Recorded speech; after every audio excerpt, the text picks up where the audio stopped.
بسم اللہ الرحمن الرحیم. آج قومی اسمبلی میں لیڈر آف اپوزیشن میاں شہباز شریف صاحب اور پی ایم ایل این کا وفد بلاول ہاؤس تشریف لائے اور اس میں ہمارے چیئرپرسن بلاول بھٹو صاحب اور ہمارے صدر آصف علی زرداری صاحب اور باقی جو ہماری ٹیم تھی اس سے ملاقات کی. سب سے پہلے تو میں کہوں گا کہ ہم شکر گزار ہیں میاں شہباز شریف صاحب کے اور پی ایم ایل این کے باقی ہمارے رفقا کے جو اس مشکل کے وقت میں ہمیں ہماری جو پاسپورٹ لینے کے لیے اور ہمارے جو مشکل وقت میں زخموں پہ جو ہے مرہم رکھنے کے لیے کراچی تشریف لائے ہیں.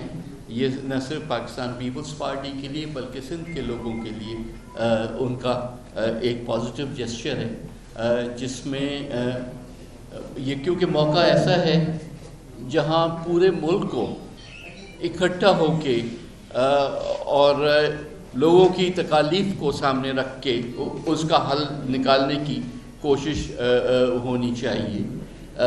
نہ کہ یہ ایک وقت ہے کہ ایک دوسرے پہ نکتہ چینی کریں اور ایک دوسرے کو نیچا دکھانے کے لیے جو پازیٹیوز ہیں ان کو بھی جو ہے ہم نیگیٹو میں کنورٹ کریں.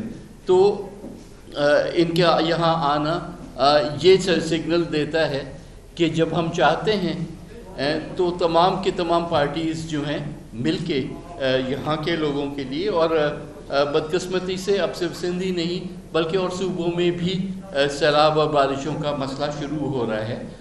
تو اس میں ہمارے ایک جوائنٹ نیشنل جو ہے اسٹریٹجی ہونی چاہیے. یہ بدقسمتی ہے کہ یہ انیشیٹو وزیر اعظم صاحب کو لینا چاہیے تھا اور گورنمنٹ کو ایز اے فیڈرل گورنمنٹ اور پھر سارے صوبائی حکومتوں کو بھی بٹھا کے یہ ساری چیز کرنی چاہیے تھی.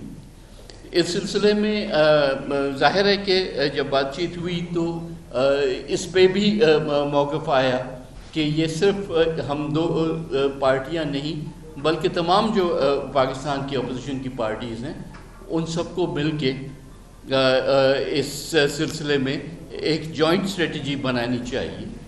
اور اس سلسلے میں ایک رہبر کمیٹی جو ہے آپ کو پتہ ہے کہ اس کی میٹنگ بھی کل ہو رہی ہے جس میں شاید تفصیلات آئیں گی.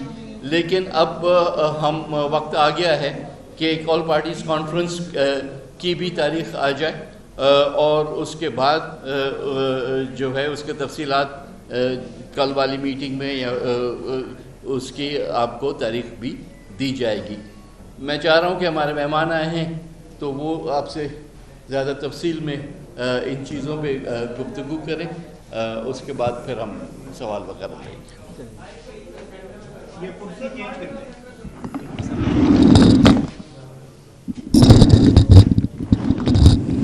بسم اللہ الرحمن الرحیم.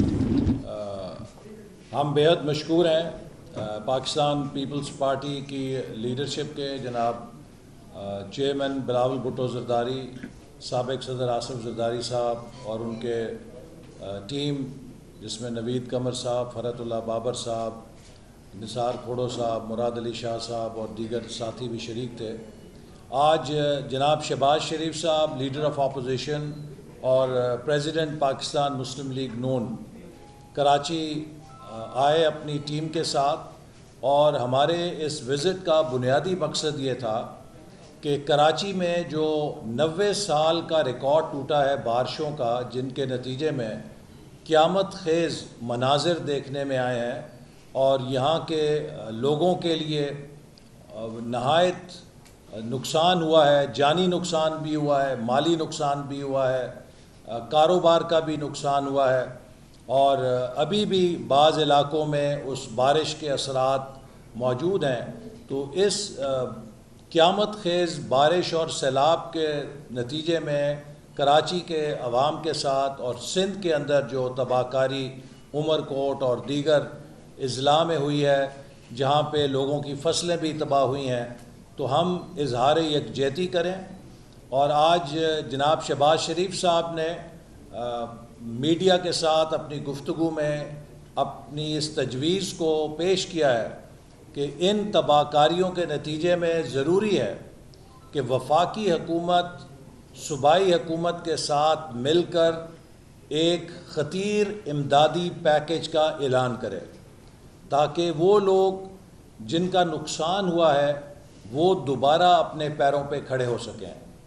اور اسی طرح زرعی شعبے میں جو کسانوں کا فصلوں کا نقصان ہوا ہے انہیں بھی اس نقصان کا معاوضہ دینے کے لیے وفاقی حکومت صوبائی حکومت کی مدد کرے تاکہ ایسا امدادی پیکیج ہو جو غریب کسانوں کو دوبارہ اپنے پیروں پہ کھڑا کر سکے.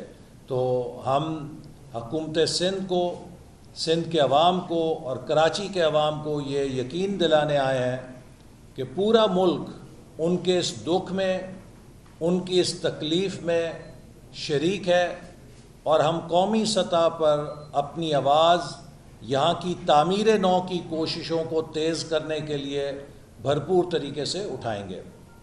آج کی ملاقات میں جو موجودہ اپوزیشن جماعتوں کے درمیان معمول کی مشاورت ہے ملکی حالات کے حوالے سے وہ بھی ہوئی، اور جیسا کہ آپ کو معلوم ہے کہ دونوں جماعتوں نے فیصلہ کیا کہ کل جو رہبر کمیٹی کا اجلاس ہو رہا ہے اس میں شرکت کی جائے گی، اور ملک کو درپیش سیاسی، معاشی اور گورننس کے چیلنجز کا جواب یہی ہے کہ ہم اپوزیشن کے اشتراک عمل کو زیادہ سے زیادہ مضبوط کریں اور اس حکومت کو گھر بھیجنے کے لیے تمام جمہوری اور آئینی آپشنز کو بروئے کار لائیں جن سے ملک اس نقصان سے، اس تباہی سے اور اس آزمائش سے نکل سکے جو کہ اس حکومت کی نا تجربہ کاری، نا اہلی اور ناکامی سے پوری قوم کے لیے ایک عذاب بن چکی ہے.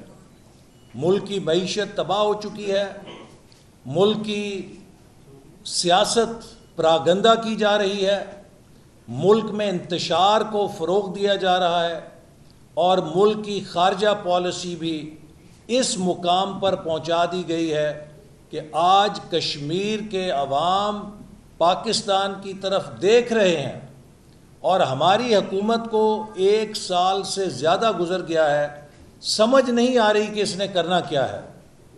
تو یہ وہ سارے ایشوز ہیں جو ہمارے نزدیک بے حد اہم ایشوز ہیں، اور ہم اپوزیشن جماعتوں کے پلیٹ فارم سے اصولی طور پہ متفق ہیں کہ رہبر کمیٹی کے بعد آل پارٹیز کانفرنس کا انعقاد کیا جائے گا، اور رہبر کمیٹی اس کی تفصیلات طے کرے گی جس کے نتیجے میں ملک کی اپوزیشن جماعتیں مل کر مستقبل کے لاہ عمل کا فیصلہ کریں گی.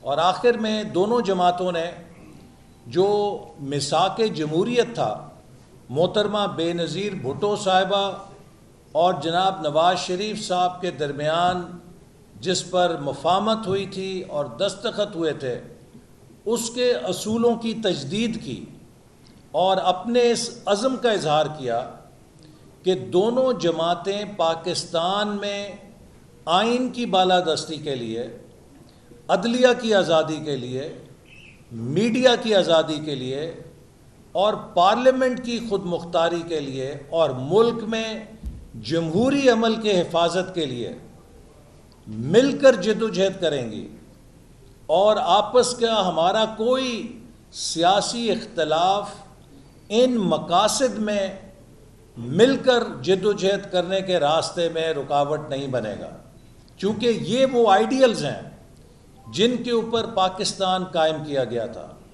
اور میثاق جمہوریت کے اندر جہاں آئینی اور جمہوری حقوق کی بات کی گئی تھی، وہاں عوام کے حقوق کی بھی بات کی گئی تھی کہ عوام کو معاشی استحکام، ترقی اور خوشحالی سے ہمکنار کرنا بھی اس وفاق کی اور اس جمہوری نظام کی ذمہ داری ہے.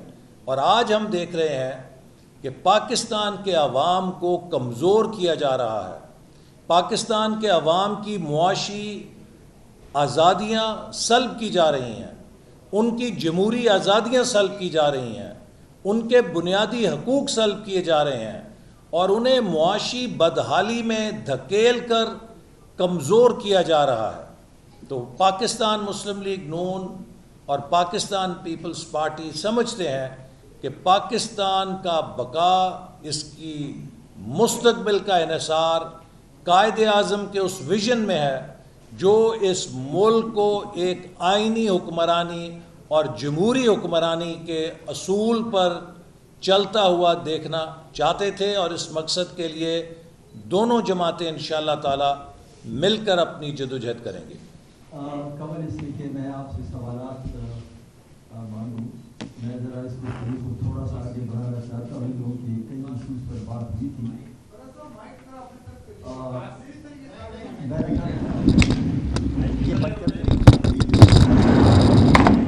میں نے کہا قبل اس کے کہ ہم ذرا سوالات آپ سے انوائٹ کریں, تھوڑی دو باتیں کرنا چاہتا ہوں. ایک بات تو یہ تھی کہ کئی ایشوز پر آج بات ہوئی, اور اکاؤنٹیبلٹی جس طرح سے ہو رہی ہے احتساب, اس کی ہم پہلے بھی بھرپور مذمت کرتے رہے ہیں کہ یہ احتساب نہیں ہے, انتقام ہے. جس طرح اب میاں نواز شریف صاحب کے خلاف جس طرح گھیرا تنگ کیا جا رہا ہے, اور ہم سمجھتے ہیں کہ اب تو بالکل یہ صاف واضح ہو گیا ہے کہ یہ جو احتساب ہے یک طرفہ ہے, کیونکہ گزشتہ دنوں اسپیشل اسسٹنٹ پرائم منسٹر کے بارے میں جو خبر چھپی, جو الزامات لگے ان پر, وہ اتنے سنگین ہیں کہ ان سے صرف نظر نہیں کیا جا سکتا. اتنے سنگین الزامات لگنے کے باوجود نیب خاموش, حکومت خاموش, اور جن پر الزامات لگے ہیں وہ بھی خاموش, اور وہ اسپیشل اسسٹنٹ پرائم منسٹر ہے. یہ ایسا احتساب چل نہیں سکتا. دی ون سائڈڈنیس آف دس احتساب جو ہے وہ اب آبویس ہے. It floats on the surface of record. It is shocking. This is no accountability. اور جب تک اسپیشل اسسٹنٹ پرائم منسٹر کے بارے میں جو یہ الزامات لگے ہیں, جب تک ان کا تسلی بخش جواب نہیں آتا, جب تک اس میں انکوائری نہیں کی جاتی, احتساب کا عمل ہر قسم کے کریڈیبلٹی سے عاری ہے. تو یہ بات میں آپ کے سامنے رکھنا چاہتا تھا کہ یہ مطالبہ کرتا ہوں کہ یہ جو واقعہ ہوا ہے, یہ جو خبر آئی ہے, اس میں اعلیٰ سطحی تحقیقات کی جائے. دوسری چیز جو بات ہوئی ہے وہ, اور احسن اقبال صاحب نے بھی کہا کہ دونوں سیاسی جماعتوں نے جو بنیادی جمہوری اصول ہیں ان کا اعادہ کیا ہے. ہم ہر بار کہتے ہیں لیکن آج ایک بار پھر بھرپور اعادہ کیا ہے. فیڈرل پارلیمانی جمہوریت, پاکستان کا مستقبل فیڈرل پارلیمانی جمہوریت کے ساتھ منسلک ہے. اگر کسی طریقے سے بھی اس ڈھانچے کو, جس پر تمام صوبوں کا, تمام سیاسی جماعتوں کا اتفاق ہے, فیڈرل پارلیمانری اسٹرکچر, اگر اس کو ہلانے کی کوشش کی گئی تو یہ فیڈریشن کے لیے انتہائی خطرناک ہوگا. آج کل جیسے کہ آپ نے دیکھا ہوگا اور سنا ہوگا, ایک نئی آواز اٹھائی جا رہی ہے صدارتی نظام کی. اور اگر آپ کو یاد ہو تو صدارتی نظام کی بات اس وقت بھی ہوئی تھی جب پرویز مشرف کی کابینہ کے ایک انتہائی رکن نے اخبارات میں مضامین لکھے. یہ کون ہیں وہ لوگ جو صدارتی انتخابات, صدارتی نظام کا ڈول ڈال رہے ہیں؟ تو آج ہم نے یہ کہا ہے کہ بنیادی جمہوری اصولوں پر اعادہ کیا ہے. پارلیمان کی بالادستی اور تمام اداروں کو اپنے آئینی حدود کے اندر رہ کر کام کرنے کا. فائنلی ابھی احسن اقبال صاحب نے کہا کہ لاقانونیت ہے. آج 2 ستمبر ہے. 30 اگست کو لاپتہ افراد کا بین الاقوامی دن تھا.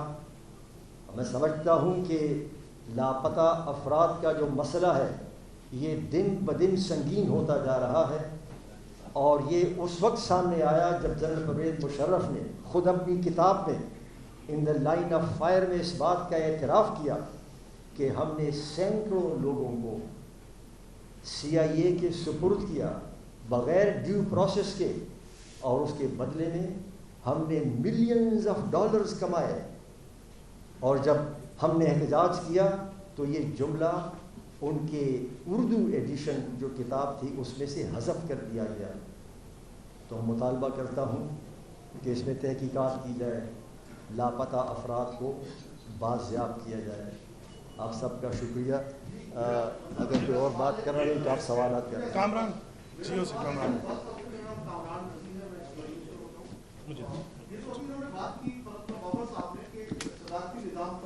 تو کیا اس ملاقات میں میاں شہباز شریف کی بھی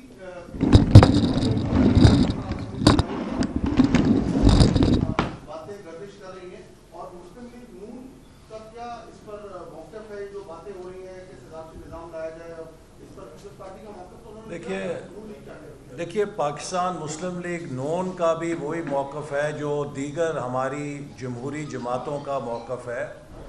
1973 کے آئین میں بہت واضح طور پہ تحریر کیا گیا ہے کہ پاکستان کا سیاسی ڈھانچہ وفاقی پارلیمانی طرز جمہوریت ہوگا. اس ملک کے اندر صدارتی نظام کوئی نیا تجربہ نہیں ہے جو ہم نے کرنا ہے.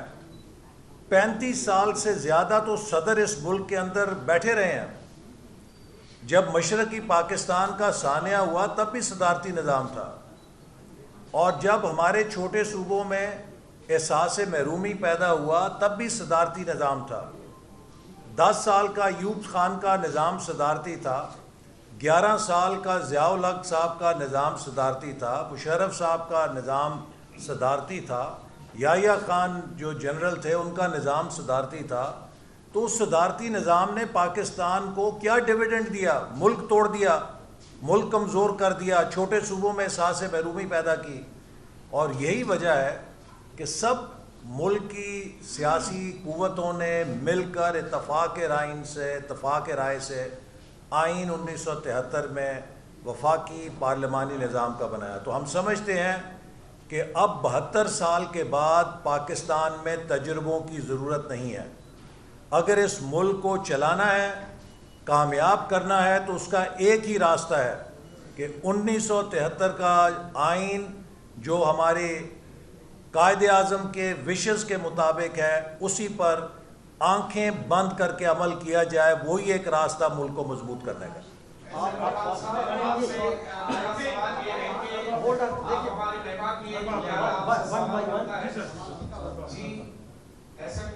میرا نام ارباب چیڈیو یاروائی سے ہوں. شکریہ آپ کا. یہاں پر کراچی میں جب برسات ہوتی ہے تو بڑا بحث بھی ہوتا ہے. بڑے بڑے لیڈران نام نہیں لیتا ہوں، سب کراچی کے لیے آتے بھی اور موجود بھی ہیں، کل بھی شاید آئے تھے بھی. تو یہاں جب کراچی میں برسات ہوتی ہے تو ایک بحث یہ بھی چلتا ہے، ایک موقف اور الزام آتا ہے کہ کراچی کے مختلف گٹر نالوں سے رسائیاں اور پتھر نکلتے ہیں، اور یہ بتایا جاتا ہے کہ یہاں کے گٹر نالوں کو اور یہاں کے بہاؤ کے راستوں کو مصنوعی طور پر بند کر کے یہ بات پیدا کی جاتی ہے کہ کراچی ڈوب رہا ہے اور یہاں کے ندی نالوں پر کچرا کراتی ہے. میرا سوال یہ کہ لاہور میں بھی کیا ایسا ہوتا ہے کیا؟ لاہور میں بھی رضائیاں ڈالی جاتی ہے، وہاں پہ لاہور کیوں ڈوب رہا ہے؟ کراچی کا تو خیر ہے، وہاں تک یہ کوئی ڈالتا ہے، وہاں بھی کوئی پتھر ڈال رہا ہے یا رضائیاں ڈال رہا ہے؟ دیکھیے جب بھی کسی بھی ملک کے اندر غیر معمولی رین فال ہوتی ہے تو اس کے نتیجے میں شہروں کے اندر فلڈنگ ہوتی ہے. کراچی میں 90 سال کا ریکارڈ ٹوٹا ہے. یقیناً جب اتنی غیر معمولی بارش ہوگی تو اس سے غیر معمولی تباہ کاری ہونا یہ ایک آفت کلیمٹی کے زمرے میں آ جاتا ہے. اور اسی لیے ہمارا یہ موقف ہے کہ اس موقع پر کہ جب لوگوں کا اتنا نقصان ہو چکا ہے، ایک قدرتی آفت کی وجہ سے نقصان ہوا ہے، ہم کسی بلیم گیم کی بجائے ایک ایسا حل تجویز کریں جس سے کراچی کو دوبارہ اپنے پیروں پہ کھڑا ہونے کا موقع ملے. اور اس کے لیے ہماری تجویز یہی ہے کہ وفاقی حکومت کو لیڈ لیتے ہوئے سندھ کی صوبائی حکومت کے ساتھ بیٹھنا چاہیے اور ایک ایسا پیکج بنانا چاہیے کہ جس سے نقصان بھی تلافی ہو اور مستقبل کے لیے بہتر انفراسٹرکچر بنانے میں مدد مل سکے.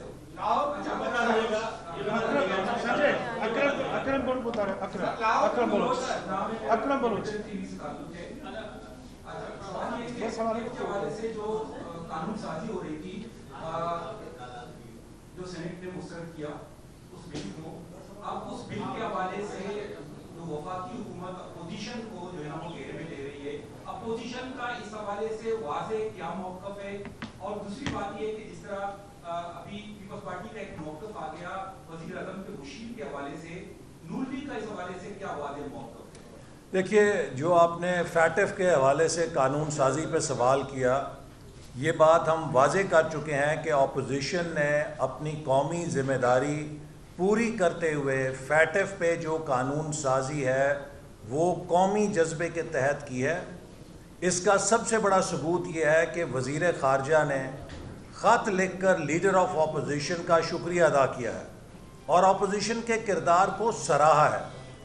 البتہ ہم نے اس قانون سازی کو نہیں ہونے دیا جو یہ حکومت فیٹف کا نام لے کر اس ملک پہ کالا قانون مسلط کرنا چاہتی تھی، جس میں اس حکومت کی کوشش تھی کہ نیب کے قانون کی طرح جس کو دل چاہے وہ 90 دن کے لیے یا 180 دن کے لیے دوبارہ اٹھا لے، اس کا کوئی ضمانت نہ ہو سکے اور اس کو کوئی انصاف نہ مل سکے.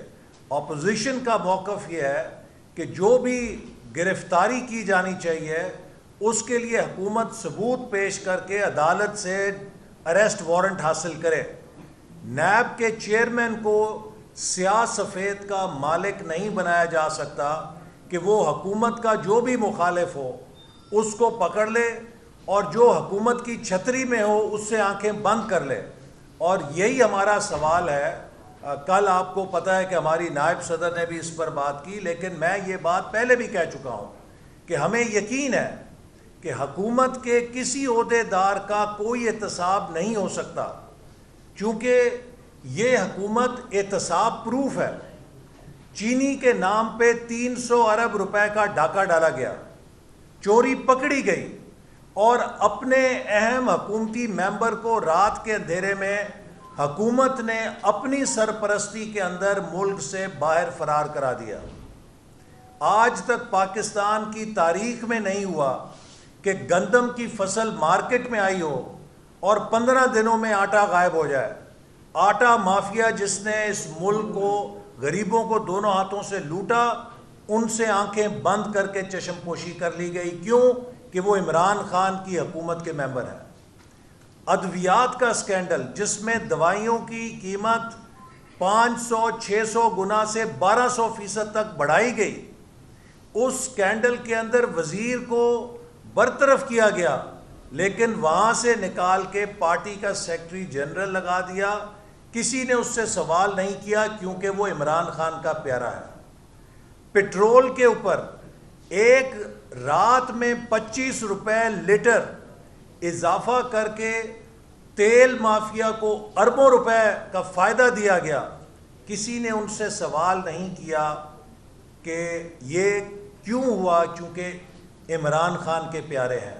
تو لہٰذا حکومت کی سرپرستی میں عمران خان کی چھتری میں آ جائیں تو آپ کو ہر قسم کے احتساب سے بچت بھی ہے، بچاؤ بھی ہے اور آپ احتساب پروف بھی ہیں.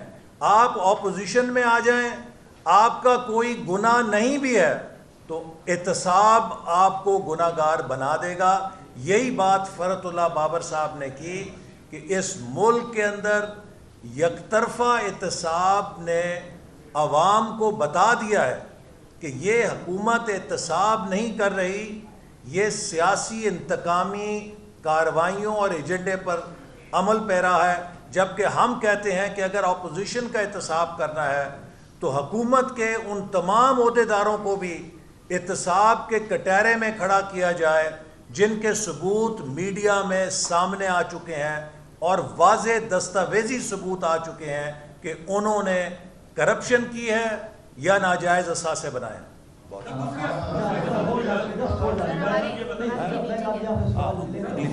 اگلی میٹنگ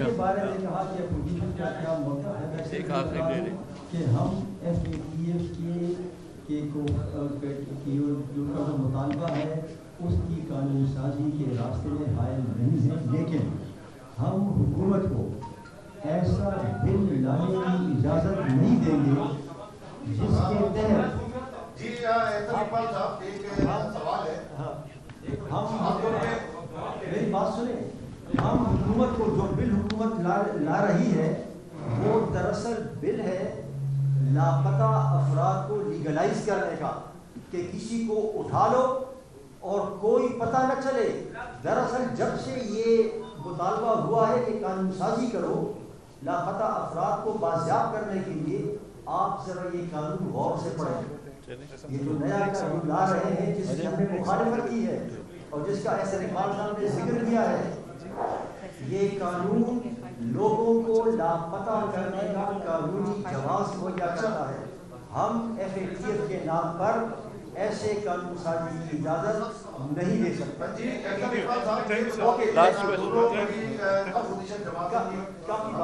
یہاں پہ بیٹھی ہوئی ہے. اصل میں ٹھیک ہے، آپ کی باتیں بھی اپنی جگہ پر صحیح ہیں. عوام کی مشکلات کا شکار ہیں، آٹے کی قیمتیں ہوں، چینی کی قیمتیں ہوں، ڈالر کی قیمتیں ہوں، سب چیزوں میں اضافہ ہے. لیکن جب مولانا فضل الرحمان نکلے تھے تو اس کو تنہا چھوڑ دیا گیا، وہ مایوس ہو کر اسلام آباد سے واپس لوٹے. اس کی اس طرح سے سپورٹ نہیں کی گئی اپوزیشن جماعتوں کی طرف سے جو کرنی چاہیے تھی. تو آپ کے پاس کیا ٹائم فریم ہے؟ وہ دیکھیں اپوزیشن، میری بات، وہ مولانا صاحب خود بتا چکے ہیں اپوزیشن جماعتوں کا قصور نہیں ہے. جنہوں نے وعدہ کیا تھا انہوں نے وعدہ پورا نہیں کیا.